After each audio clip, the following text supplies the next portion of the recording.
A escada é uma construção que serve para fazer um deslocamento vertical. Nem sempre é assim, mas tem um jeito de facilitar tudo isso. Elevador? Não.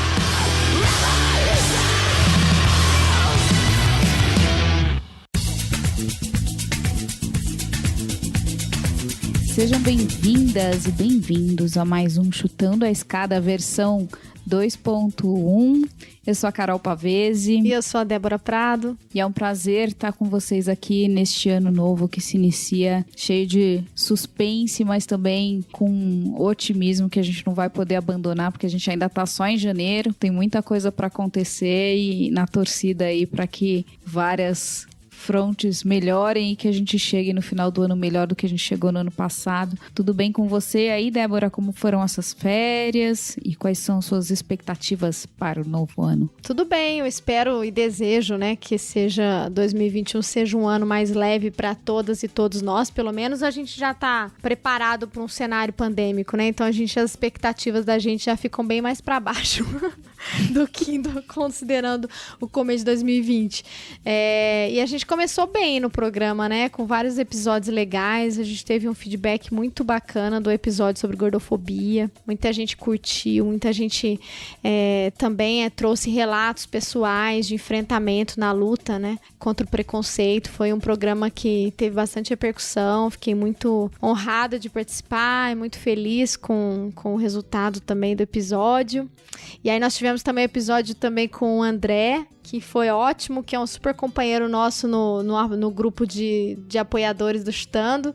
Então foi um episódio muito legal, muito bom, que teve muita repercussão. E agora a gente gravou também, né, Carol? Mais um episódio que eu acho que vocês vão gostar. O que você acha, Carol? Apesar das disputas vacina, não vacina, impeachment, não impeachment, a nossa agenda de RI se estende a muito mais do que isso. E a gente vai discutir, então, hoje, começar aí o ano, trazendo um tema que acaba, trazendo a perspectiva de gênero num recorte das relações internacionais, onde gênero ainda é mais marginalizado do que em outras agendas, que é a questão de segurança internacional. E para falar sobre esse tema conosco, a gente contou com a participação aí da Tâmia Rebelo, da SPM da Belas Artes, e também da Paula Drummond, que é do IRI, no Rio de Janeiro, da PUC-Rio, e que fazem uma pesquisa já há muito tempo, aí ganharam prêmios com artigos publicados lá fora, e tem vasta publicação aqui também no Brasil, em colaboração com o Instituto Igarapé, e também pesquisas em revistas acadêmicas sobre a perspectiva de gênero na agenda de segurança, em especial no Conselho de Segurança da ONU. E nesse nosso programa elas vão falar sobre a Resolução 1325, que comemorou 20 anos no ano passado, né, em 2020, e é uma resolução marco aí nessa agenda do Conselho de Segurança, que vai trazer a perspectiva de gênero de uma forma mais transversal e que também vai discutir e tentar promover a maior participação das mulheres na discussão, na formulação de políticas de segurança internacional. Então é um tema super quente, muito importante para todo mundo que curte segurança, para todo mundo que curte gênero, para a gente também romper um pouco com esse estigma em torno da agenda de gênero e entrar no que a gente chama aí de hard politics, né? É isso aí, foi um episódio muito bom, a gente aprendeu demais e foi já há muito tempo, né, Carol? A gente tenta fazer a gravação dessa temática de mulheres, paz e segurança, como tá o debate de gênero nas discussões sobre operações de paz, no marco das Nações Unidas, num cenário de construção de pós-guerra. E aí nós trouxemos aí duas especialistas que são feras no assunto, né? A Paula e a Tâmia, como a Carol já falou, já tem trabalhos já muito consolidados sobre esse tema, já foram artigos premiados. Então, assim, foi um bate-papo incrível. A gente aprendeu muito, né? E é um debate mais que necessário também. Então, tenho certeza que vocês vão gostar bastante. Bom,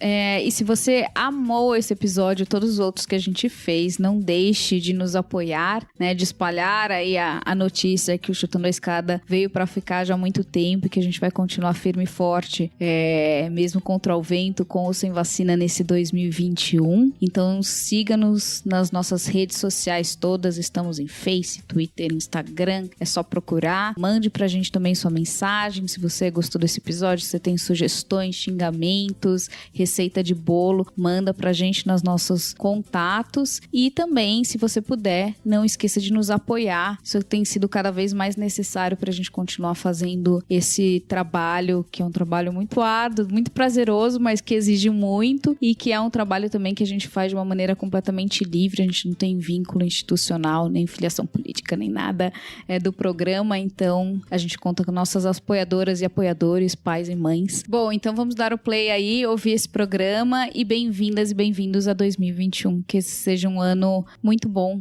pra todo mundo. É isso aí. Aperta o play pra ouvir com a gente, então, esse episódio.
Hoje a gente vai ter um bate-papo bem interessante que a gente estava tentando fazer aí com duas celebridades no assunto. A gente vai discutir uma agenda muito importante e onde a gente vê uma pouca inserção de gênero, né, muito aquém do que se deveria, que é a questão de segurança internacional. E neste 2020 a gente comemorou 20 anos da Resolução 1325 do Conselho de Segurança sobre Mulheres e Segurança. Então é um ano muito importante para se debater justamente essa questão de gênero na agenda de segurança internacional. Nós temos duas especialistas brasileiras que têm publicado lá fora sobre o tema, então também dado uma contribuição importante para difundir a pesquisa das mulheres brasileiras na academia lá fora. E hoje a gente vai então conversar com a Paula Drummond e a Tâmia, minha colega da SPM. É isso aí, é um prazer ter vocês aqui. Eu já tive a oportunidade de conhecer vocês pessoalmente, né, em eventos aí acadêmicos pelo Brasil aí, foi São Paulo, eu acho, né? E é uma honra ter vocês e tenho certeza que vai ser um bate-papo super importante e vai trazer uma agenda que a gente já tem bastante demanda, assim, né? Que as pessoas querem entender um pouco mais o que está acontecendo, qual que foi o impacto da resolução. Então, a gente não poderia estar melhor acompanhadas aí das professoras. Vou apresentá-las. A professora Paula Drummond, ela é doutora em Relações Internacionais e Ciência Política pelo Graduate Institute of International Development Studies em Genebra. E ela é professora na PUC do Rio. Nós temos também, vamos receber aqui, bater um papo com a Tâmia Rebelo, que é doutora em Relações Internacionais pela Universidade de São Paulo e foi fellow no Centro Carr Center for Human Rights Policy em 2016 e no Centro de Estudos Harvard Kennedy School of Government em Cambridge, nos Estados Unidos, onde ela realizou o doutorado sanduíche. E ela é professora atualmente na Escola Superior de Propaganda e Marketing, SPM, e no Centro Universitário Belas Artes, São Paulo. Prazer ter vocês aqui. Uma honra. Obrigada pelo convite. Eu que agradeço, obrigada. Estou muito animada também com esse nosso bate-papo. Tenho certeza que vai ser bastante produtivo.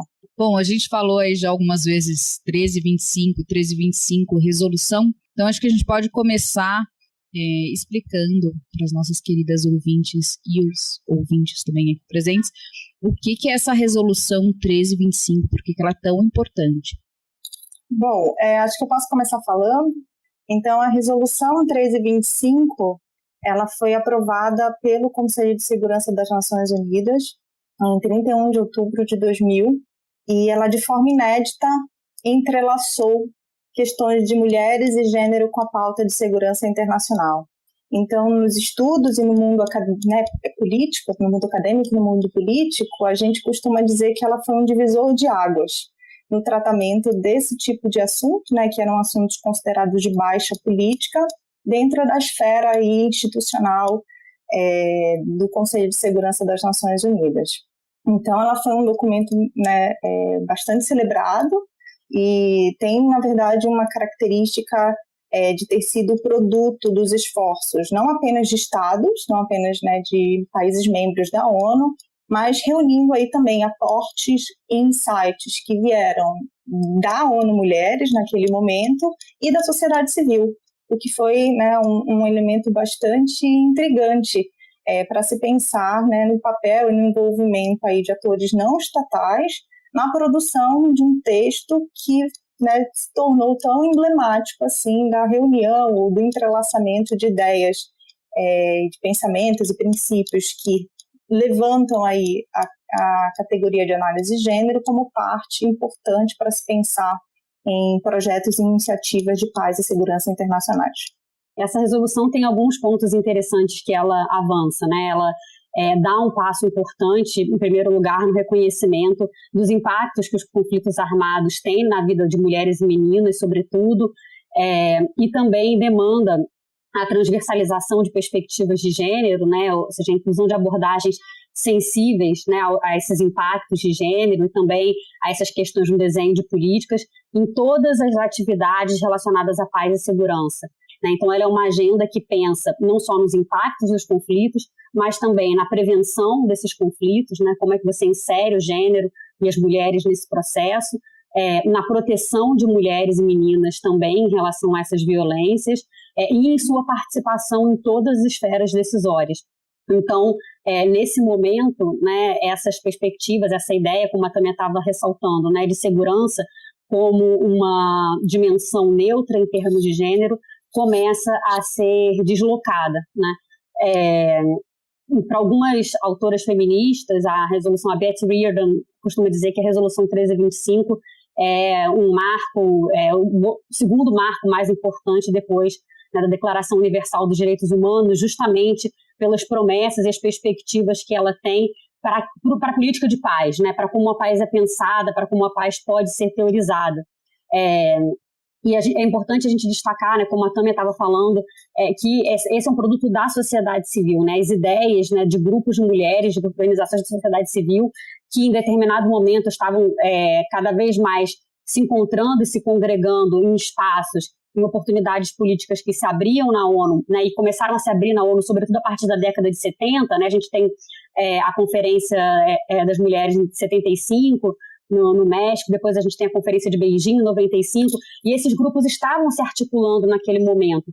Ainda assim, eles estavam se articulando bastante em pautas relacionadas ao desenvolvimento, por exemplo, né?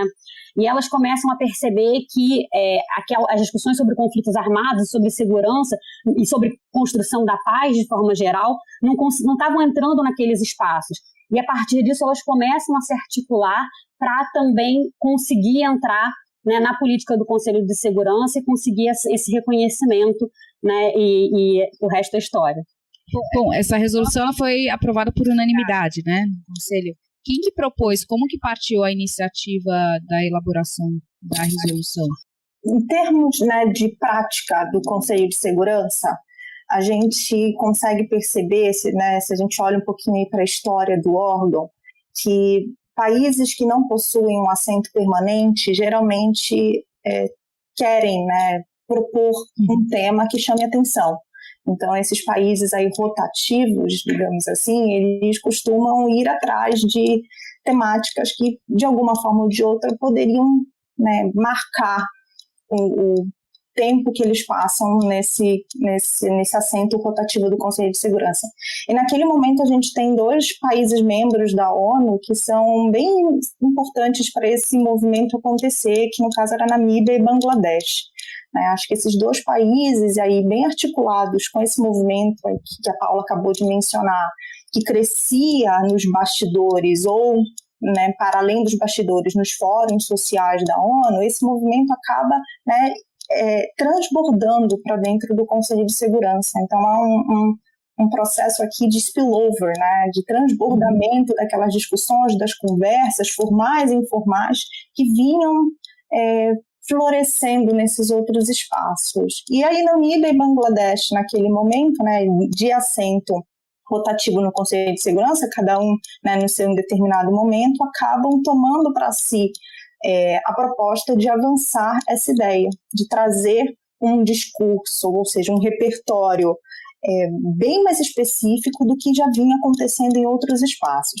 Eu acho que é legal a gente mencionar aqui, que é um trabalho, né, que a Paula e eu, a gente tenta fazer nos nossos papers, nos nossos artigos, de trabalhar com a ideia de um processo, né, de trabalhar com a interpretação de que não é da noite para o dia que a resolução 1325 ela nasce, ela é adotada. Então, conflitos armados, ou a própria inserção, né, de temas de gênero e mulheres em conflitos armados já vinha sendo o tópico de debate desses movimentos feministas ou de próprias, né, instituições governamentais há algum tempo. O que a gente, né, consegue observar com a adoção da 1325 é a institucionalização desses debates, né? Então, é como eu volto a dizer, é um marco, é um divisor de águas no sentido de que a gente, de fato, vai ter um documento. Como é um processo, é óbvio que a gente também pode começar, desde já, a levantar a bola dos constrangimentos, das dificuldades, das limitações de um texto dessa natureza passar no âmbito do Conselho de Segurança. Então, se de um lado a gente tinha alguns países, como Namíbia e Bangladesh, que foram importantes no sentido de empurrar essa agenda e junto aí com a Mulheres e Sociedade Civil, ajudar a produzir um texto que refletisse os pontos principais da agenda, né, como a Paula mencionou, participação, prevenção, integração de perspectivas de gênero. De outro lado, a gente também tem países que naquele momento eram bastante céticos com relação à produção da 1325 e que até o último momento não tinham certeza se queriam ou não esse tipo de debate dentro da agenda. Então acho que é legal a gente, né, enfatizar a importância desse processo, que é um processo que vai envolver várias variáveis, né, tanto de, né, países empurrando como países tentando, né, voltar, puxar a agenda para fora do Conselho de Segurança. E quais eram esses países que lideraram esse movimento de retirar e qual era a justificativa deles? A gente tem um país bem claro, que era a Rússia, naquele momento dizendo que o órgão já estava demasiadamente atarefado com outras questões e outros tópicos, e que esse tópico que seria puxado, digamos assim, do ECOSOC, que é o órgão da ONU que trata de assuntos ou de questões sociais, seria o espaço mais adequado. Então, a Rússia, falando aqui, dando um exemplo bem específico, foi um país que desde o início mostrou reticente. Aí, juntamente com a China também, compõe essa duplinha, que dentro do grupo ali, do clube dos 5 permanentes do Conselho de Segurança, sempre se mantiveram um pouco distante dessas discussões e sempre ponderando até que ponto, em que medida o Conselho de Segurança seria de fato um espaço para tratar desse tipo de assunto. Além da China e da Rússia, né, que a Tânia está destacando que estão dentro dos P5, como a gente chama, o Vaticano, né, como um Estado observador, também tem um papel importante na tentativa de embarreiramento, digamos assim, da agenda sobre gênero de forma geral, né? Isso mesmo antes da resolução 1325, em diversas discussões relacionadas à direito das mulheres, sobretudo a pontos, né, que tocavam em pautas relacionadas aos direitos sexuais e reprodutivos, que eram vistos como uma tentativa de inserir uma agenda relacionada ao aborto na pauta internacional. Isso já vinha se articulando antes da 1325, né? Com a 1325 e depois, posteriormente, né, porque a gente tem a 1325 no ano 2000, depois a gente tem, ao longo do tempo, uma série de outras resoluções, que a gente chama de resoluções irmãs, que vão sendo aprovadas, que vão expandindo essa agenda, que vão intensificando alguns pontos ou trazendo alguns assuntos para chamar a atenção da comunidade internacional. À medida que esses pontos vão expandindo, que mais estados vão se mobilizando também em torno da agenda, vão lançando seus planos nacionais, você vê que, né, o Vaticano associado a outros países mais conservadores, né, vão também entrando e tentando tecer algum tipo de resistência a tópicos que eles consideram como não apropriados para serem tratados por esses instrumentos internacionais, né, por verem como contrários a determinados valores nacionais, por exemplo. Então, isso é bastante importante. E mais recentemente, né, além desses países, né, que estão dentro e fora do Conselho de Segurança, a gente tem também outros grupos da sociedade civil de cunho mais conservadores, né, que observando o papel de ONG justamente nesses processos, né, de rascunho, né, de dar input em resoluções e depois nos processos de revisão, começam também a demandar espaço dentro da ONU e também se alinhar para conter o avanço de determinadas agendas. Eu queria aproveitar e fazer uma pergunta para vocês antes de levantar algumas questões mais voltadas para a nossa realidade, né, brasileira. No caso da resolução, o documento ele vai, então, propor a fomentar o envolvimento das mulheres em todas as atividades relacionadas à paz, né? E aí eu queria que você explicasse melhor qual que é o impacto desse documento no sentido de trazer também as mulheres em condições, né, de situação tanto de pós-conflito quanto em situações de guerra e conflito, o papel da mulher não mais apenas, né, na discussão de vítima de abusos sexuais em situações de conflito, que era uma discussão que existia já, as formas de violência contra a mulher em situações de combate, mas também a mulher no sentido, nesse esforço para que a participação das mulheres nos processos de reconstrução também acontecesse. Se vocês pudessem explorar um pouco melhor, falar mais sobre isso para a gente.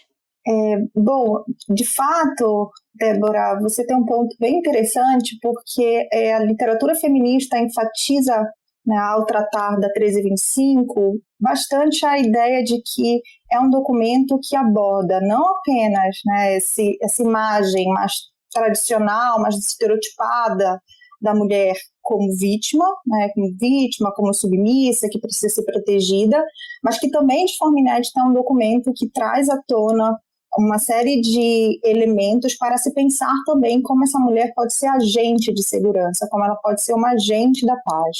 Então, a 1325, nesse sentido, ela tem um impacto, porque ela produz, então, conhecimento, ela produz repertório para a gente trabalhar, né, com duas imagens, uma imagem, né, de uma mulher ou de mulheres, né, que precisam de proteção, vítimas majoritariamente, né, vulneráveis em situações de conflito, pós-conflito, mas também, por outro lado, essas mulheres como participantes, né, ativas. E o que o Conselho de Segurança, né, através dessa 1325, acaba por produzir em termos de narrativa ao pontuar essa mulher como agente? Então, de um lado, a gente pode pensar no papel dessas mulheres que vão participar das operações de paz. Então, esse é um aspecto que tem sido trabalhado não só, né, pela ONU, como pelos próprios governos. Então, a 1325 estimulando a participação cada vez maior de mulheres nesses instrumentos de paz, mas também as mulheres como agentes, né, da promoção da paz nos seus países, então, como modelos a serem, né, seguidos. Então, em questões de eleição, em questões, né, de debates políticos, ao sentar à mesa de uma negociação para definir um acordo de paz. Então, são funções, digamos assim, né, que a 1325 permite que a gente acabe vislumbrando a participação dessas mulheres. Agora, eu queria, na verdade, fazer aqui um parênteses para pensarmos, né, que a partir do momento que a 1325 ela expõe essas duas imagens, essas duas narrativas, ela acaba por delimitar as funções que essas mulheres elas podem desempenhar. Então, mais uma vez, né, a gente tem aqui o risco, a gente precisa ter uma cautela, o cuidado de não aprisionar essas mulheres nessas visões. E mais uma vez a gente precisa, né, ter uma sensibilidade de conseguir para além desse papel da mulher que é né, mais cuidadosa, ou mais carinhosa, ou mais emotiva, e que por conta disso seria mais apropriada para cumprir essas funções. Que tipo de funções? Por exemplo, uma mulher peacekeeper tem mais facilidade de falar com outras mulheres em países onde o contato, né, de mulheres e homens não é permitido por conta da religião. Tá? Então, esse é um caso muito comum, por exemplo, das operações de paz. E, de fato, as mulheres elas têm um papel a cumprir nesse sentido, mas aprisionar ou enfatizar que as mulheres elas só vão ser ativas ou agentes da segurança quando elas precisam cuidar de outras mulheres ou quando elas precisam proteger outras mulheres, isso também delimita bastante o espaço para se pensar em gênero na questão, né, ou na agenda de paz e segurança internacionais. Então, eu acho que o impacto é relevante, ele é significativo, mas a gente também precisa ter um olhar crítico sobre a 1325 para pensar como é que ela pode, né, continuar sendo um documento vivo no sentido de continuar sendo relevante para transformar relações e não apenas, né, para oferecer visões estáticas sobre onde as mulheres elas vão atuar, onde as mulheres vão poder desempenhar funções que geralmente são funções atreladas ou associadas ao papel do feminino, né, ou ao papel de outras mulheres ou de ajudar outras mulheres.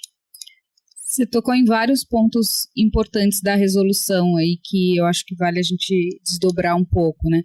Primeiro é uma questão que aí acho que a resolução ela inova não só por ser a primeira, mas porque ela vem com essa perspectiva de gender mainstreaming, né? Que a gente tem ouvido falar tanto nessa discussão da participação das mulheres na política, né? Em todo o processo de elaboração de política, não só como objeto a qual se destina a política, mas na discussão, né, a perspectiva de gênero na agenda, a mulher como agente formulador dessa política, então no processo decisório, né, então desde o início da concepção até quem senta na mesa, ou até para quem se fala, a ideia de gender mainstreaming vem com essa questão da igualdade, né, de gênero, não é só a presença das mulheres, mas que tem sido um grande ponto de inflexão de várias discussões na escala multilateral, né? E aí, Paula, a gente se conheceu quando eu estava apresentando um paper sobre essa perspectiva com relação às mudanças climáticas,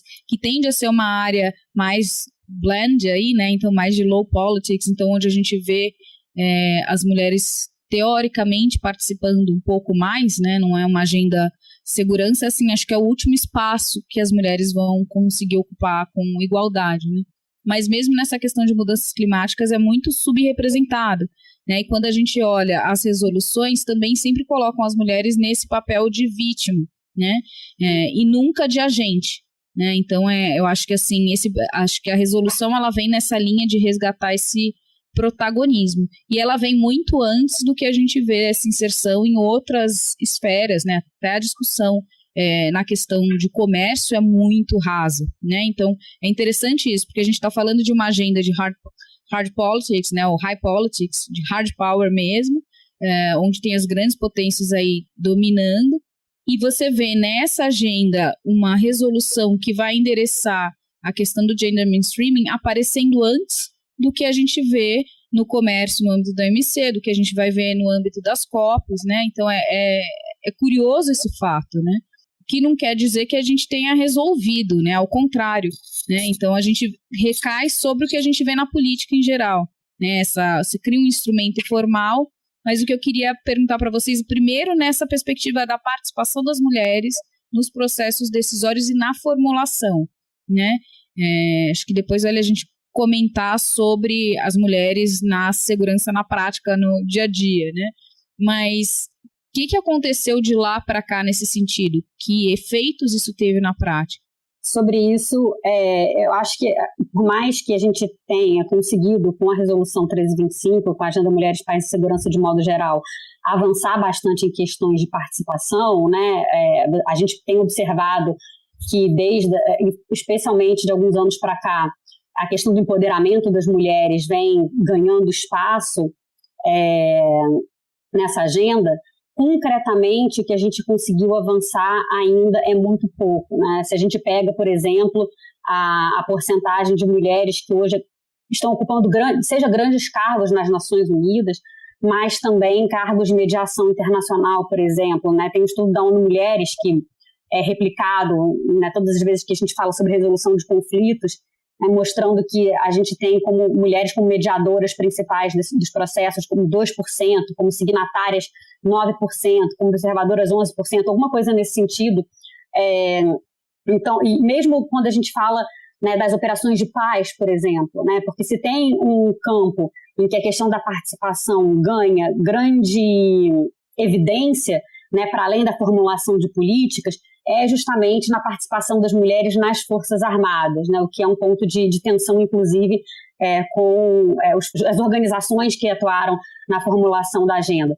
Mas, de todo modo, mesmo nas operações de paz, né, em que essa Agenda 1325 tem grande repercussão, o que a gente avançou também não vai além de 10%, né, isso está estagnado há pelo menos uma década.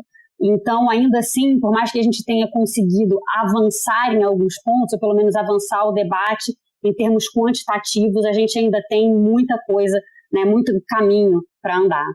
Então, eu queria aproveitar o gancho para perguntar para vocês também sobre isso, porque o meu comentário foi bem nesse sentido, de que existe uma problematização, né, do que era feito antes, pensado sobre a questão específica de gênero, e o esforço da resolução de trazer as mulheres também enquanto atores, né, relevantes nesse processo e tal. E aí, vocês escreveram um artigo que depois a gente pode colocar lá na descrição do episódio, né, no Jornal do País. E eu vou perguntar sobre ele, porque eu queria saber mais sobre o Brasil, mas vocês apontam nessa reportagem, nessa análise, que existe um prejuízo no debate sobre a implementação da resolução e de trazer mais mulheres para o debate sobre segurança, por conta de uma ideologização, né, de uma polarização na sociedade. Vocês apontaram aí o Vaticano, mas a gente sabe que hoje, né, a gente tem uma emergência de partidos de extrema-direita, de posições conservadoras aí ao redor do mundo, que trazem uma crítica, e que a gente já gravou um episódio sobre isso, né, Carol, sobre o que eles chamam de ideologia de gênero, né, que é um termo totalmente falso, mas que foi construído para desqualificar a necessidade da gente falar sobre esse tema, né? E aí eu queria saber de vocês se, para além dessa questão, e queria que vocês conversassem sobre isso, né? São duas perguntas. A primeira, né, sobre essa questão da polarização e dessa ideologização do tema de gênero, como que isso tem impactado no debate contemporâneo sobre a implementação da resolução, né, tendo em vista esse aumento do conservadorismo. E se, essa seria uma outra dúvida que eu tenho, se, para além da questão da polarização, a gente não existe também essa rejeição por parte de dar poder às mulheres, né? Porque não é só uma questão de aborto, não é só uma discussão, a gente receia que há um debate sobre aborto no âmbito internacional, mas é aquilo que a Carol apontou, a gente tem uma discussão de trazer mulheres para a mesa de debate naquilo que tradicionalmente era e é controlado pelos homens, né? Então, assuntos de high politics. Então, eu não quero saber de mulheres aqui. Então, eu queria saber até que ponto também isso também não é manipulado, né, na sociedade. A gente usa o discurso do aborto e da educação sexual em meninas, que isso não pode acontecer. E aí, na verdade, existe esse pano de fundo mesmo, né, do patriarcado, de rejeição de que as mulheres não devem ocupar espaços de poder, né? Bom, eu acho que eu posso começar falando e a gente vai batendo uma bola, né, Paulo? Que a gente, esse, na verdade, tem sido um tópico bem quente para a gente nos últimos meses. A gente passa, né, bastante tempo do nosso tempo produtivo aí tentando entender os efeitos mais atuais, digamos assim, né, dessa polarização na 1325, porque eu acho que a polarização ela sempre teve, né, em torno do tema. Então, se a gente for pensar, é um tema que sempre criou uma divisão entre aqueles que, né, pensam e têm uma visão de mundo onde a gente precisa romper com essas relações desiguais de poder e alçar as mulheres, aí, como a Débora falou, né, a uma posição em que a gente, de fato, possua uma contribuição dessas mulheres e não apenas, né, um check de, ok, temos números de mulheres aumentando. E do outro lado, né, aquelas pessoas que vão fazer de tudo para mantê-las afastadas.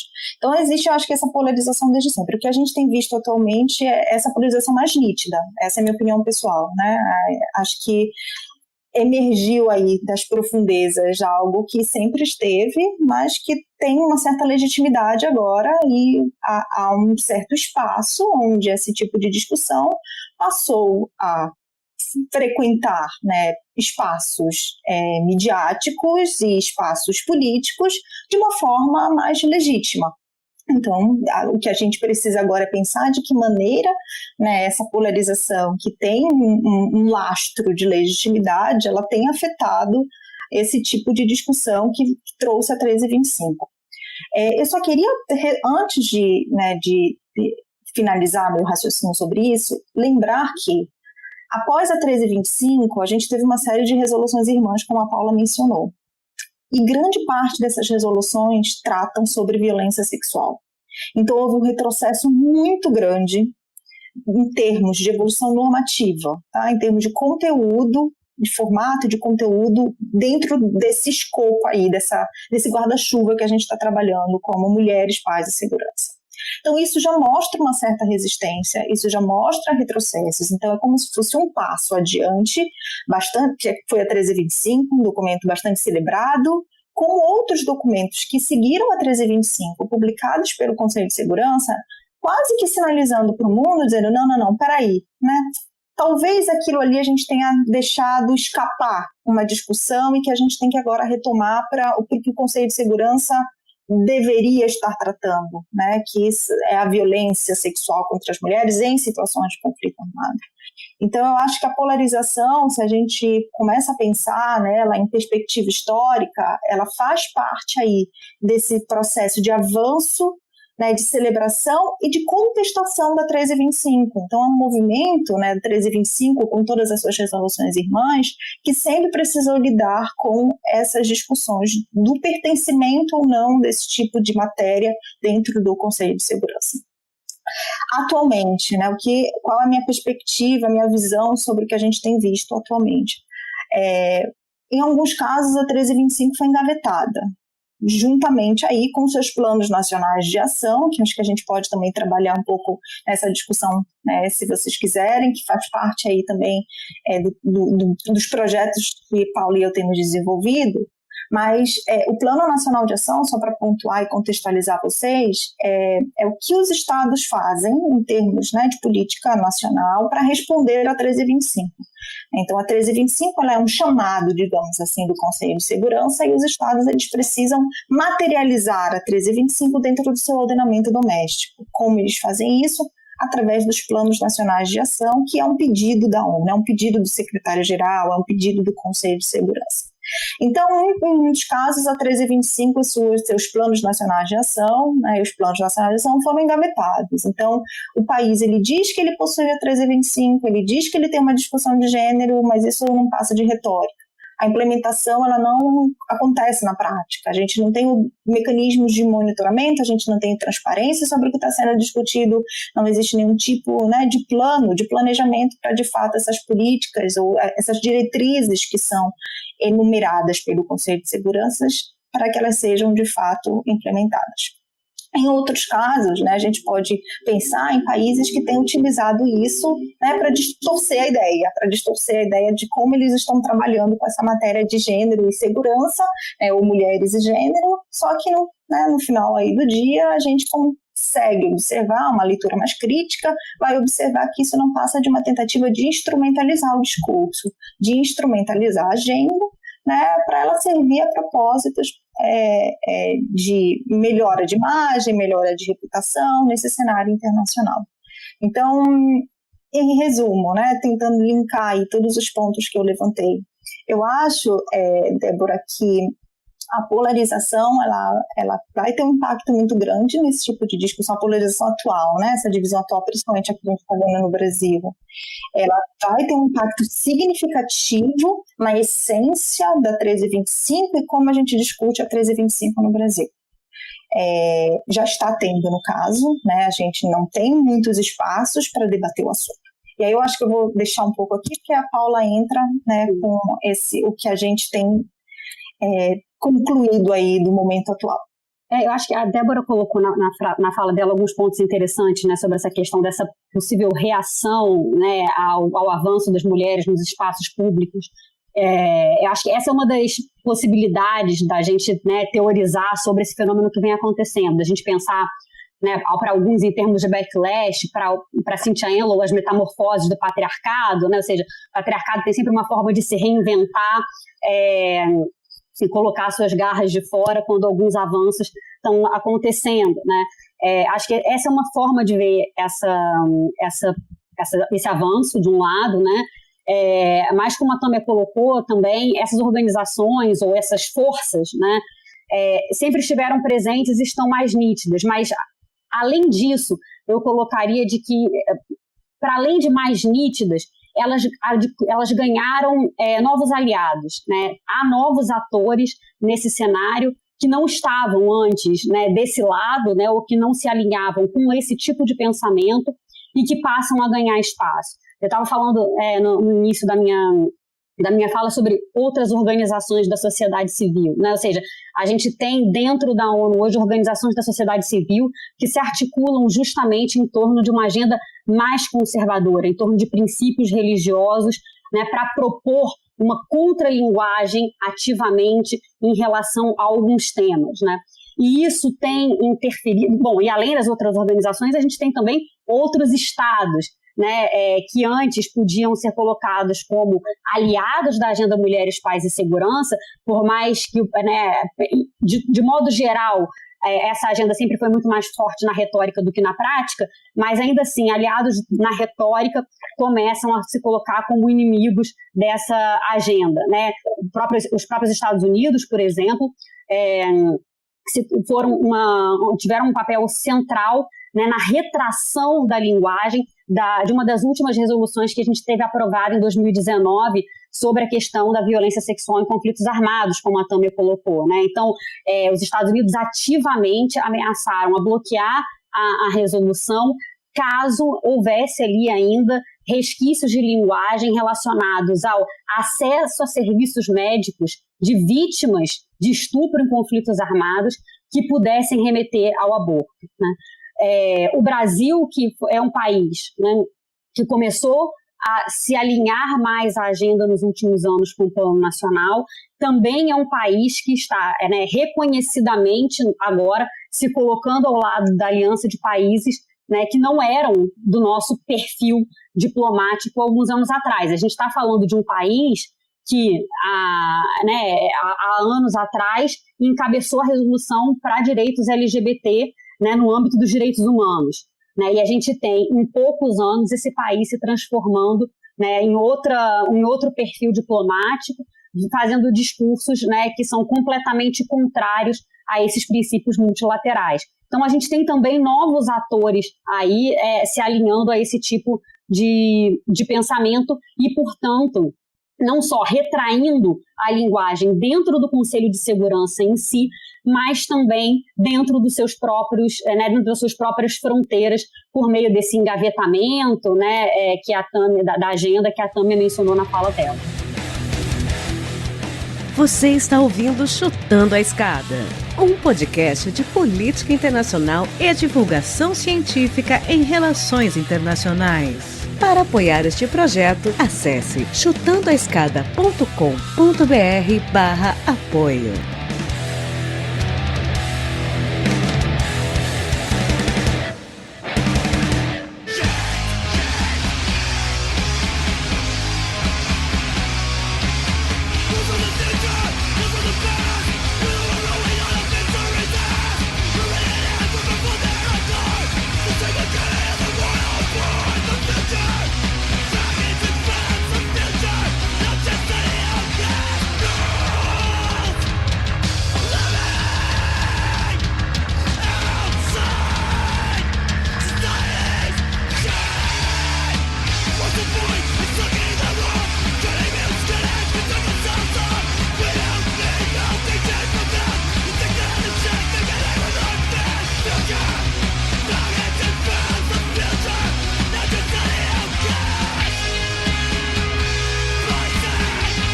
Eu achei muito bom e eu acho que vocês apontaram, né, Paula? Você falou agora sobre os Estados Unidos, mas eu sei que vocês têm acompanhado no BRICS Policy Center, né, da PUC.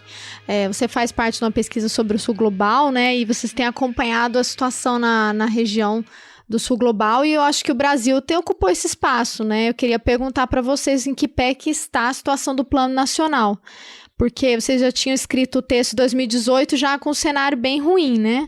Então eu imagino que agora a situação tá bem pior, mas ainda que o texto de vocês já apontava que era necessário um engajamento maior, a gente já tinha dado um passo adiante, né? Eu acho que a existência do Plano Nacional por si só já mostrava isso. Queria que vocês explorassem um pouco mais, falando aqui sobre o caso brasileiro, como é que está o Brasil nesse contexto. A gente sabe que tem um movimento muito forte de rejeição ao debate sobre gênero, né, nas várias esferas do governo brasileiro, né, na política externa de forma geral.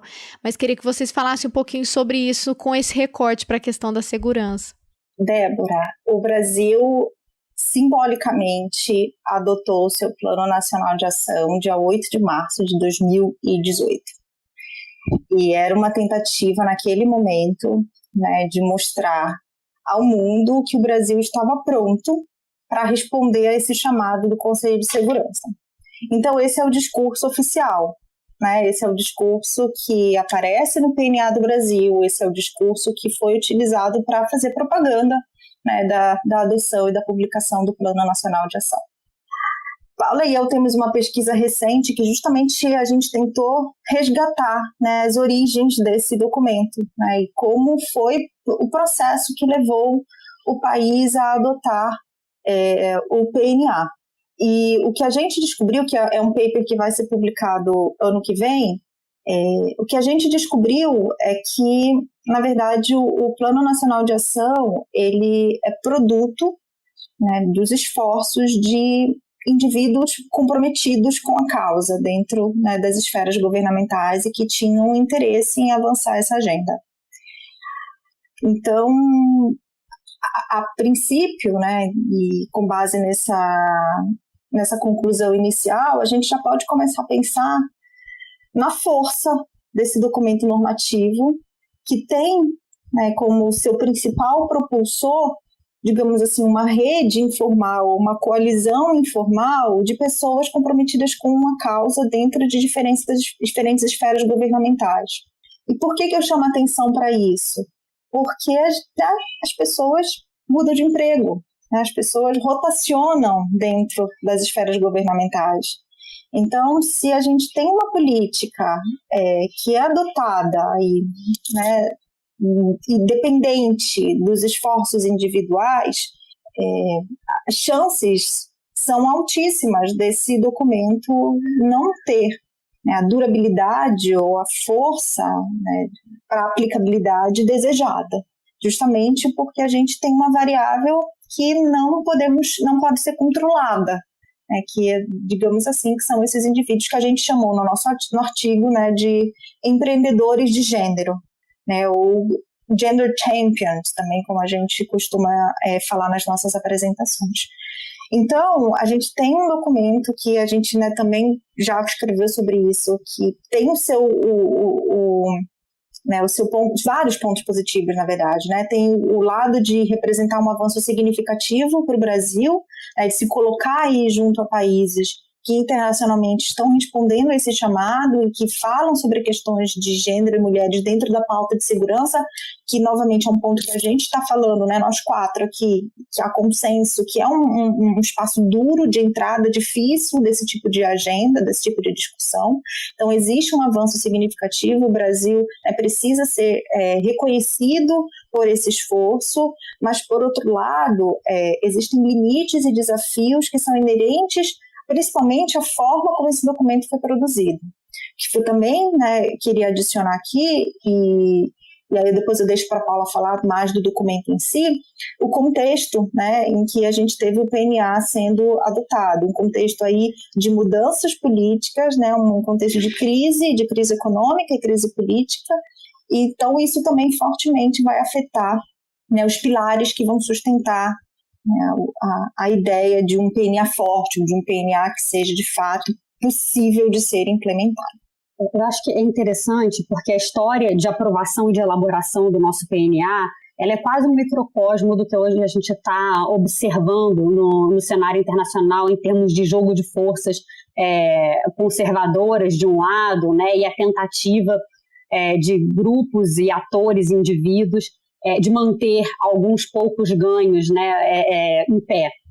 Isso porque quando esse plano começa a ser elaborado, e ele começa a ser elaborado ainda no governo Dilma, né, ele tem um ambiente bem mais propício do que o ambiente que ele encontra quando ele é aprovado, e surpreendentemente aprovado, né? Isso porque, ou seja, durante a consecução e a elaboração do Plano Nacional, vai se acompanhando na política tudo aquilo que a gente já conhece que aconteceu no cenário internacional, né? Desde do impeachment da Dilma, a entrada do Temer no poder, e depois, posteriormente, né, esse plano é aprovado durante o governo Temer. E quando ele foi aprovado, a gente nem sabia, ele estava pronto, mas a gente que já sabia que esse plano estava sendo elaborado, não tinha muita certeza se ele seria ou não aprovado. E eu e a Tâmia fomos justamente atrás das histórias por trás, né, das forças motrizes por trás da aprovação desse PNA, justamente perguntando, né, quais foram as condições de possibilidade desse plano? Né? Por que ele aconteceu? Como que ele aconteceu? O que explica que a gente finalmente tenha um plano nas condições em que ele foi gerado, né, no meio a tanta turbulência? E como a Tâmia chamou a atenção na fala dela, a gente descobriu justamente esses indivíduos, né, que atuaram nos bastidores, justamente por meio de uma série de engajamentos, estratégias, para fazer com que esse plano continuasse e seguisse em frente. Né? E as histórias desses indivíduos é justamente uma história de constante resistências, né, de ceticismos em relação ao que aquela agenda quer dizer, né, ou ao que essas imposições ou essa exigência e demanda de incluir mais mulheres poderia significar. Então, uma série de medos e ansiedades que a agenda acaba gerando. Em relação aos contornos atuais desse plano, esse plano foi renovado um pouco antes do Bolsonaro, ou logo que o Bolsonaro entrou assumiu o governo, por mais 4 anos. Então, ele ainda está vigente, mas ele avançou muito pouco do que ele podia avançar, né? Ou seja, dentro das promessas que esse plano tinha, a gente conseguiu caminhar pouco pelas deficiências que esse plano tem, né? E a gente pode falar um pouco mais sobre isso, né? Desde da ausência de indicadores, da ausência de orçamento, da ausência de vontade política, tudo isso contribui para que a gente tenha um documento bastante fraco, mas ao mesmo tempo que tem sido super importante que, apesar de todas as condições adversas, ele tenha conseguido ser aprovado, né? Que ele exista ainda e que ele mantenha essa existência, né, para a continuidade de um debate mínimo em relação a esse tipo de agenda, né, em relação à igualdade de gênero em matéria de paz e segurança. É bem complexo, né, essa questão de ter esses instrumentos, né, desde a resolução até os planos nacionais, porque você, por um lado, é óbvio, né, extremamente positivo você conseguir ter o documento, ter o instrumento, né, mas como todo instrumento, ele só tem efetividade se ele é colocado em prática, se ele é obedecido, né, se a partir dele, ele não pode ser um fim em si, né, ele é uma ferramenta para se promover algo, né, essas resoluções e o plano nacional. E o que a gente vê é que muitas vezes isso acaba sendo para cumprir tabela, né, ou para contemplar uma agenda, mas que a partir dali você não vê muitos desdobramentos, né, e aí fica dependendo de governos, né, porque enquanto a gente não vê a questão da igualdade de gênero e do gender mainstreaming, então da participação das mulheres em todas as esferas, como uma política de Estado, né, quando a gente tem mudança de governo, a gente tem uma mudança completamente completa na rota, né, desse processo. E aí a gente fica muito vulnerável a essas variações, né? Então, Dilma, ótimo, depois Bolsonaro, pior, e aí vem, né, Trump, tira tudo, e aí depois talvez o Biden, retome um pouco, até porque tem uma questão de um uso político dessas ferramentas também para um discurso, né? Isso corrobora para fortalecer o discurso do país como um país que promove a igualdade, é aquela famosa as aberturas, os discursos de abertura da Assembleia Geral, onde se lê todas aquelas resoluções maravilhosas que o país é signatário, né? Como eles adoram invocar todas as resoluções que fazem parte, como se aquilo fosse, desse uma carta branca, então, para poder agir, né? E tem essa dificuldade de se operacionalizar, né? E acho que essa questão dos empreendedores é muito pertinente, né? Você tem um papel fundamental da sociedade civil para empurrar essas agendas e para fortalecer, para que os estados abracem isso e transformem num plano, né, numa política, num plano de ação ou numa resolução, mas o problema é que depois você entra numa seara onde a participação da sociedade civil é muito restrita, né, e na agenda de segurança acho que é o mais emblemático de todas as áreas, né, onde é muito difícil esse acesso da sociedade civil na formulação de outras políticas, né, e da própria execução da política de segurança de um Estado, né, ou da segurança internacional. Assim.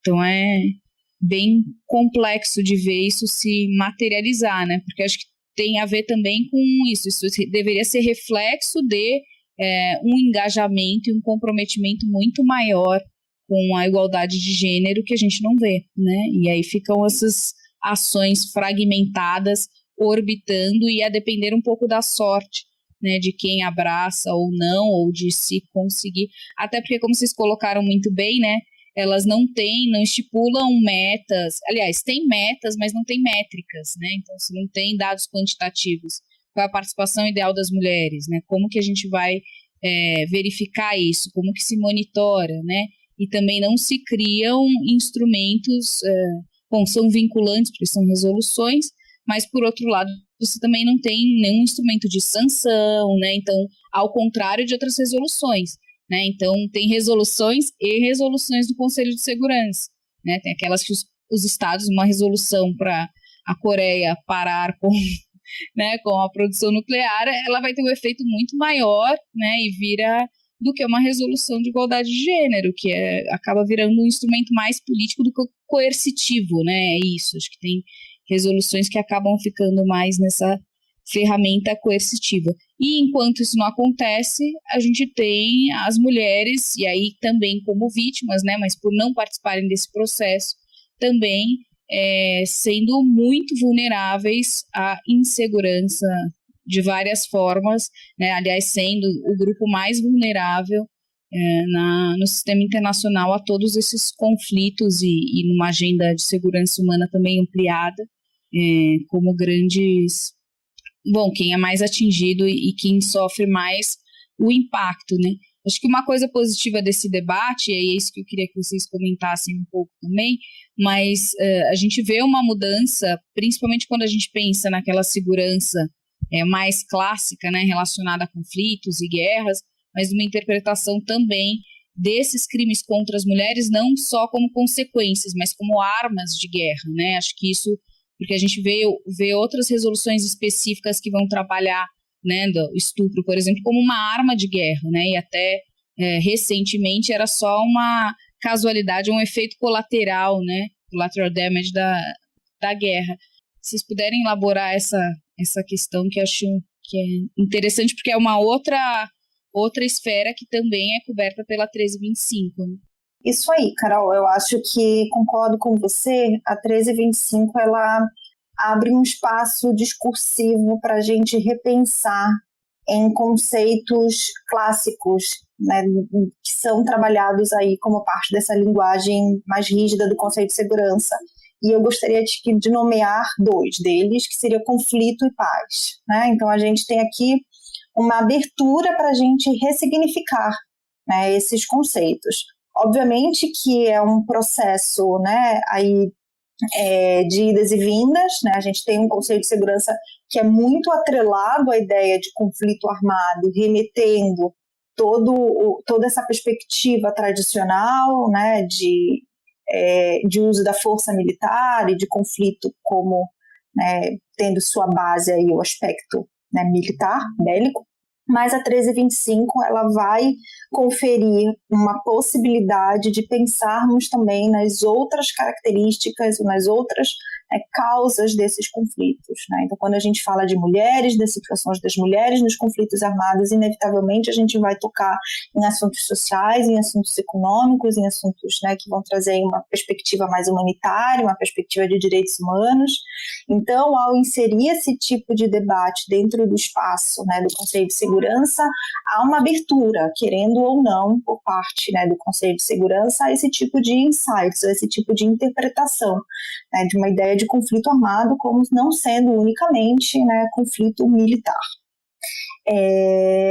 A segunda coisa que eu acho, né, que a 1325 ela contribui é para a gente também ressignificar a paz, né?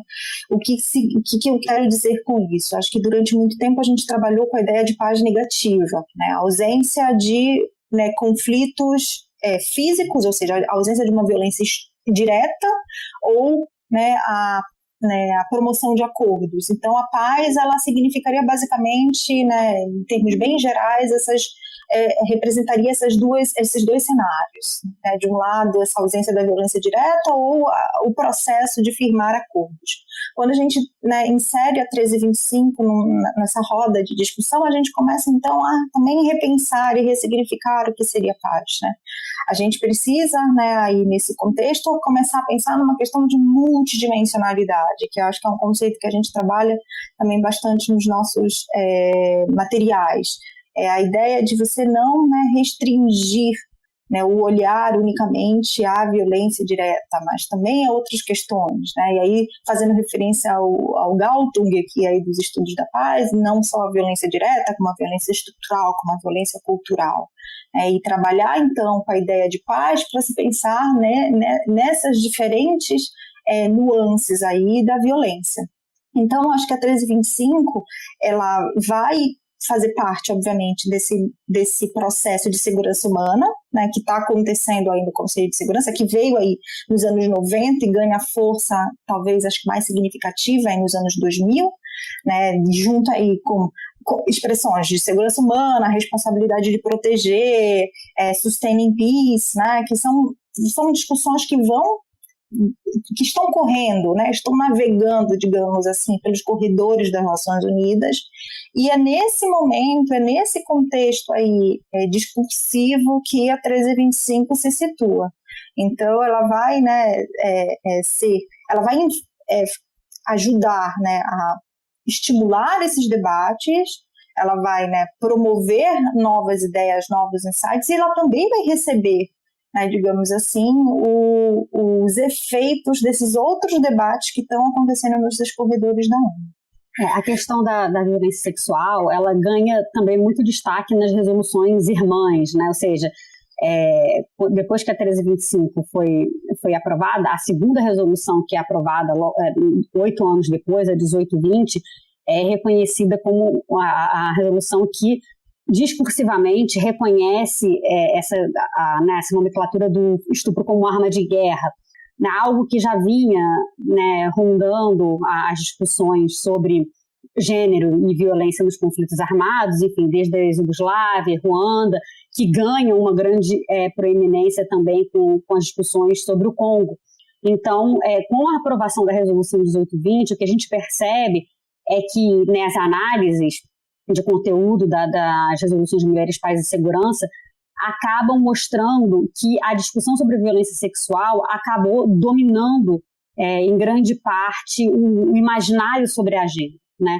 Então, de um lado, isso é extremamente importante, porque como a Carolina mencionou na fala dela, né, durante muito tempo a gente teve a violência sexual normalizada nos conflitos armados, enfim, como um efeito colateral, né, ou não reconhecida, por exemplo, nas normas internacionais penais em relação aos crimes de guerra, né? Isso vai mudando e a resolução, a Agenda Mulheres, Paz e Segurança, ela vai justamente acompanhando essas mudanças, né? E o que algumas autoras feministas têm chamado a atenção, justamente é que se por um lado isso é positivo, né, para chamar a atenção para essa dimensão, por outro lado, isso também restringe um pouco o imaginário sobre o que é violência, sobre o que é conflito, sobre o que é paz, como a Tâmia chamou a atenção na discussão dela, né? Então, a gente tem os recursos, as organizações que trabalham com isso, muito focadas na questão relacionada à proteção contra a violência sexual e relacionada a conflito especificamente, né? Porque a gente não está falando só de violência sexual de forma geral, a gente está falando de violência sexual relacionada a conflitos armados, o que já restringe conceitualmente, né, o espectro de violências em relação ao qual a gente está tratando, né, e restringe também um amplo espectro de violências baseadas em gênero que acontecem, né, antes, durante e depois dos conflitos armados. E o que é interessante, né, da Agenda Mulheres, Paz e Segurança, né, é como é que ela nos ajuda, independente, né, da letra do que é aprovado pelo Conselho de Segurança, porque a gente sabe que isso passa por muitas peneiras, né, é a gente entender como conceitualmente essas lentes nos ajudam a expandir alguns debates sobre segurança internacional. E um dos grandes ganhos é justamente o que a Tâmia chamou a atenção agora, né, é como essa agenda pode nos ajudar a pensar a paz e a segurança para além dessas amarras tradicionais, né? Para a gente entender como, né, a vida das mulheres é afetada por processos de insegurança que tem na violência sexual relacionados a conflitos armados a ponta do iceberg, digamos assim, né, ou talvez um dos efeitos mais visíveis relacionados a uma série de outras inseguranças que estão acontecendo antes disso, concomitantemente a isso e depois disso, né? Então, algumas autoras vêm justamente chamando a atenção para isso, né? Para outras formas de violência sexual, por exemplo, que ocorrem juntamente com esse tipo de violência, para outras formas de violência, né? Questionando o que é paz, o que é violência, como é que a gente insere as perspectivas de gênero para nos ajudar a pensar para além dos conceitos tradicionais. E eu queria levantar a bola, eu sei que vocês já colocaram em alguns textos essa questão, sobre a necessidade de problematizar a questão da interseccionalidade na discussão da agenda de gênero e paz e segurança, né? Porque eu acho que ainda a gente precisa caminhar muito nesse sentido, né? Quando vocês vão trazer a questão do Plano Nacional, vocês já apontam sobre como a violência contra a mulher ela é um problema grave no Brasil, né? Em termos não só de feminicídio, como também de estupro, de registros de violência nesse contexto de pandemia que estão se intensificando mais e mais, mas como a gente tem um recorte de raça muito muito importante, muito necessário olhar para isso, né? Para esse recorte também de raça, como as mulheres negras enfrentam esse tipo de violência de uma forma muito mais muito grave em termos proporcionais, né? Que a proporção é muito maior. Queria que vocês pudessem aí fazer uma problematização, né, do ponto de vista mesmo de criticar essa agenda de mulheres, paz e segurança no sentido de que ainda falta abraçar esse debate de interseccionalidade. Se vocês puderem aí a gente caminhar para essa análise aí, eu acho que seria interessante. Bom, de forma mais geral, Débora, existe um silêncio, na verdade, um silêncio dentro da agenda Mulheres, Paz e Segurança com relação a dois aspectos que são bem importantes para a gente entender a realidade brasileira. O primeiro deles é o que você pontuou, que é a interseccionalidade, né? Então, a falta de uma compreensão adequada, apropriada sobre o que é interseccionalidade e como podemos, a partir da associação da categoria gênero com outras categorias, ter uma visão mais próxima daquilo que se espera de uma abordagem de gênero. Então, o que a Resolução 1325 e suas resoluções irmãs têm feito,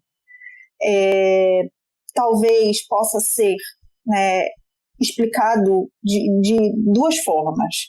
Né? Uma é uma tentativa de inserir a palavra gênero em alguns dos documentos, e muitas vezes esses documentos vão equiparar gênero com mulheres. Então essa é a minha primeira grande crítica à Agenda Mulheres, Paz e Segurança, e que vai se traduzir, obviamente, como isso vai aparecer no Brasil. Então, gênero é utilizado em alguns documentos como sinônimo de mulheres. Então, a ausência, de fato, de uma compreensão, né, dessa categoria de análise. E a segunda coisa que, né, a gente começa a perceber dentro, e é uma crítica muito grande também à agenda Mulheres, Paz e Segurança, é esse apego à ideia de conflito armado como, né, o recorte no qual os países precisam se amparar para trabalhar com essa questão. Então, essas ideias, né, de falta de uma problematização maior do que é gênero e falta de uma ampliação do que significaria o espaço onde a agenda pode ser aplicada, são duas grandes críticas que podem ser feitas de forma geral a todas essas resoluções. Então, não existe, né, não existiria, né, por parte de nós que trabalhamos com esses estudos e que avançamos a ideia, né, da incorporação de gênero e da incorporação dos estudos sobre mulheres dentro da pauta de segurança internacional. Para a gente, né, para nossos estudos, a interseccionalidade, ou seja, combinar gênero com raça, religião, idade, ou seja, com outras variáveis identitárias, é aspecto crucial para a agenda ter um potencial transformador. Eu acho que a gente começa, né, a ter uma ideia, né, do prejuízo que isso pode causar no caso brasileiro. E aí eu acho que talvez eu possa, né, trabalhar com a ideia geral e a Paula fala, né, para finalizar do caso específico do Brasil. Então, a agenda, a falta de uma discussão sobre interseccionalidade e o aprisionamento disso ao que o conceito de segurança em muitos países identificam, interpretam como tempos de guerra, é muito limitante, né? É aprisionador em termos, né, dessa nossa discussão. Então, imaginem o universo restrito que a gente termina no final do dia, se a gente, né, leva em consideração gênero como sinônimo de mulheres. Se a gente leva em consideração que, né, a violência a ser tratada só vai ser em tempos de guerra, o que é guerra? Né? Se a gente precisa, né, ponderar que guerra é uma definição muito específica dentro do direito internacional, a gente vai cada vez limitando os espaços onde a agenda MPS, ou seja, a agenda Mulheres, Paz e Segurança pode ser aplicada. E isso deixa, né, para trás, ou deixa de lado as reais, né, situações violentas que essas mulheres vivenciam dia a dia, né, nos seus corpos, né, nos seus espaços. Então, a aplicabilidade dessa agenda é reduzida, quase que, né, ao mínimo, se a gente leva ao pé da letra aquilo que, né, muitos dos países do Conselho de Segurança vão propor. Então, a crítica que eu gostaria de deixar aqui para a gente finalizar a agenda MPS, ela vem também com um reconhecimento, tá? Então, a gente, na minha opinião, né, a gente precisa começar a reconhecer a importância dessa agenda. Ela abre, de fato, uma janela de oportunidade para esse tipo de discussão florescer, tanto do ponto de vista político como do ponto de vista acadêmico, né? Então, discussões como essa que nós estamos tendo hoje são possíveis graças, né, a um documento que lá em 2000 foi aprovado e que veio, né, puxando esse tipo de discussão e abrindo portas, e no mundo político também, né? Então, são dois aspectos que vão se entrelaçar e vão fazer com que estados como o Brasil sintam-se pressionados a adotar esse tipo de discussão ou minimamente abrir um espaço para que as pessoas comecem a expor suas ideias e articular suas ideias, mas uma crítica fundamental que nós precisamos ser muito cautelosos, muito observadores, como essa agenda está sendo implementada, como essa agenda está sendo traduzida, porque o nosso PMA, ou seja, a forma como o Brasil lida com isso, é reflexo direto de não termos lidado com essas deficiências da 1325 e das suas resoluções irmãs. Então, acabamos por reproduzir no contexto nacional, como a Paula agora vai provavelmente tocar no assunto, essas deficiências, né, conceituais que têm fortes implicações políticas. Lembrando, né, essas deficiências não são ao acaso, elas são políticas. Né? A restrição ao 1325, a utilização de gênero como sinônimo de mulheres, são decisões políticas, obviamente, né? E que têm outras implicações políticas que vão reverberar aí nos planos nacionais de ação e no, né, contexto que a gente vive atualmente em relação à Agenda MPS. E aí eu já finalizo agradecendo. Obrigada. Acho que como a Tânia, né, tocou na fala dela, o que acontece com a Agenda Mulheres, Paz e Segurança é um exemplo micro do que acontece quando a política feminista encontra o Estado, né, encontra as burocracias dos governos. A forma como o pensamento feminista é digerido e tornado palatável em políticas públicas. No caso da Agenda Mulheres, Paz e Segurança, isso não foi diferente, né? Ou seja, houve essa tendência de burocratização e tecnocratização do pensamento feminista, de tratar gênero como sexo, né, e de incorporar também determinados discursos e pensamentos hegemônicos sobre, né, quem é aquele corpo de mulher que a gente vai tratar na nossa política pública, né, sem pensar nas inúmeras relações de poder que estão perpassando essas vivências e esses corpos, dependendo, né, da sua raça, da sua classe, da sua etnia, da sua religião e etc. Então, isso se reflete na Agenda Mulheres, Paz e Segurança, ou seja, é uma agenda elitizada, é uma agenda colonial, é uma agenda que vem sendo, né, isso não era problematizado até pouco tempo atrás, mas acho que as novas fronteiras críticas dessa agenda têm chamado a atenção para a branquitude dessa agenda também, né, e isso, quando chega, né, num país tão diverso quanto o Brasil e tão desigual quanto o Brasil, né, a gente está falando do Brasil, é claro, mas, né, em diferentes contextos você vai ter isso refletido de outras formas, isso se torna, né, para nós muito gritante, né? Então, quando o nosso Plano Nacional, que é o nosso instrumento, foi adotado, a forma como ele simplesmente ignora qualquer tipo de discussão sobre mulheres negras, mulheres indígenas, né, mulheres trans, né, mulheres rurais, né, e todas as realidades diversas que perpassam essa vivência, é muito emblemático. Né? Se a gente pega a forma como esse documento trata mulheres como esse ser abstrato, né, e tenta, por exemplo, falar sobre o aumento do número de mulheres nas Forças Armadas ou nos corpos diplomáticos, acho que uma interrogação que a gente levanta é quem são as mulheres que vão ser beneficiadas por políticas de inclusão nos aparatos burocráticos da diplomacia, né, nas Forças Armadas. Quem são essas mulheres que são contempladas por essas políticas? Né? E quando esse PNA fala de proteção, ele está falando de proteção, né? E aí ele replica uma lógica de política externa de um olhar para fora. Ele olha para, né, mulheres em situações onde o Brasil atua, né? Na época em que o Brasil estava no Haiti, na época que o Brasil tinha uma presença em outros países do mundo, ou então olha para as mulheres refugiadas que estão entrando no nosso território. Mas as dimensões de violência e de conflito que afetam as mulheres brasileiras são completamente silenciadas nesse plano. E acho que era isso que eu e a Tânia, quando a gente escreveu a nossa revisão do plano e posteriormente publicou, né, pensando nessas dimensões da Agenda Mulheres, Paz e Segurança na América Latina, era nisso que a gente estava pensando, né, sobre como essa é uma agenda tão potente e potencialmente tão transformadora é reduzida a algo muito raso, com muito pouca capacidade de transformação quando é implementado, pensado, né, racionalizado dessa forma. Isso, é claro, tem uma relação muito grande com a separação dessas discussões da sociedade civil. Então, e é isso que a gente tentava à época chamar a atenção e que a gente tem esperança de continuar com os nossos debates, apesar da gente compreender as restrições cada vez maiores a esses espaços, né, para a sociedade civil, mas de tentar engajar, em tentar fazer com que os movimentos sociais entendam como essa agenda pode beneficiá-los, né?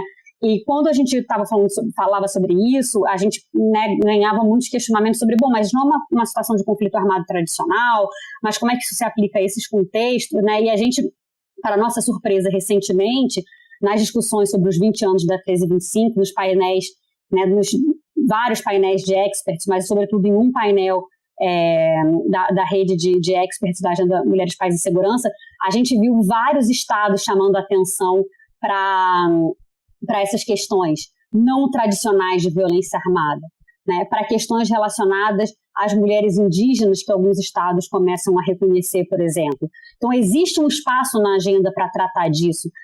Se a gente tiver engajamento da sociedade civil e se a gente tiver vontade política, de fato, para transformar essa agenda, né, em algo realmente transformador das relações de poder. Então, acho que é com essa mensagem que a gente, positiva, que a gente quer encerrar a nossa fala.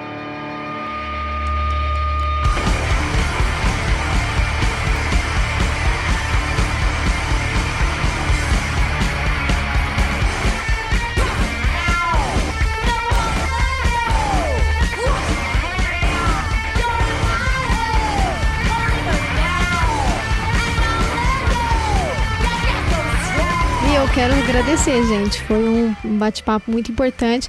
E vou só reforçar as últimas falas de vocês, né? Eu acho que, como a Carol também falou, seguir trabalhando. Eu acho que é preciso reconhecer o que já aconteceu, o que já foi consolidado na agenda, mas apontar também a necessidade de ter um olhar, né?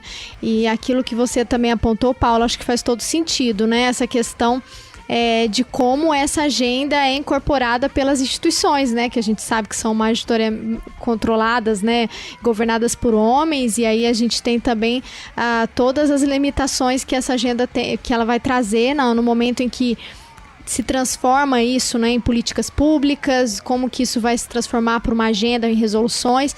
E eu acho que o nosso papel, tanto na academia quanto na sociedade, é de pressionar os governos. Acho que esse seria o caminho, inclusive torcendo para que o Brasil tenha que responder de cima para baixo, né? Se o governo brasileiro traz esse retrocesso, a gente vai ter a gente tem também outras formas de constrangimento internacional para que o país acabe cumprindo, né? Porque a criação do Plano Nacional surgiu por uma demanda de fora, né? De responder a isso.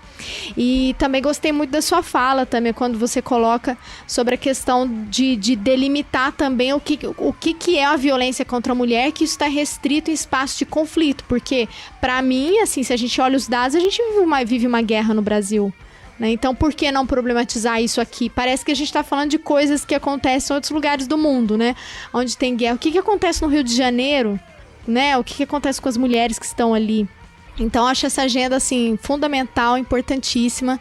Quero parabenizar vocês pelo trabalho, as pesquisadoras e os pesquisadores que estão envolvidos aí com vocês também, na PUC-Rio e nas instituições que vocês trabalham, né? E valeu, foi muito bom, gente. Pode falar, Carol. Débora, não é que você falou de quanto essa é uma agenda dominada por homens, né?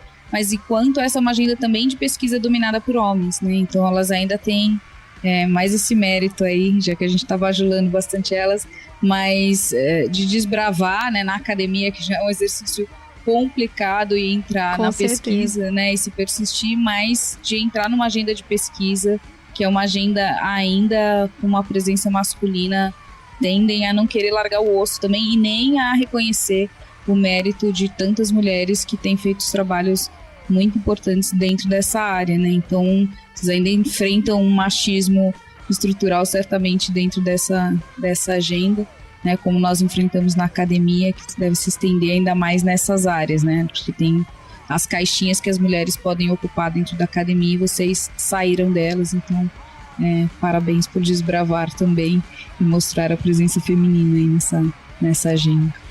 Muito obrigada, a gente que agradece pelo espaço, pela oportunidade. É um prazer. Isso, obrigada, viu? Adorei. Carol, obrigada pelo convite. Débora, obrigada pelo convite. É sempre bom estarmos juntas, mesmo que virtualmente. Muito obrigada.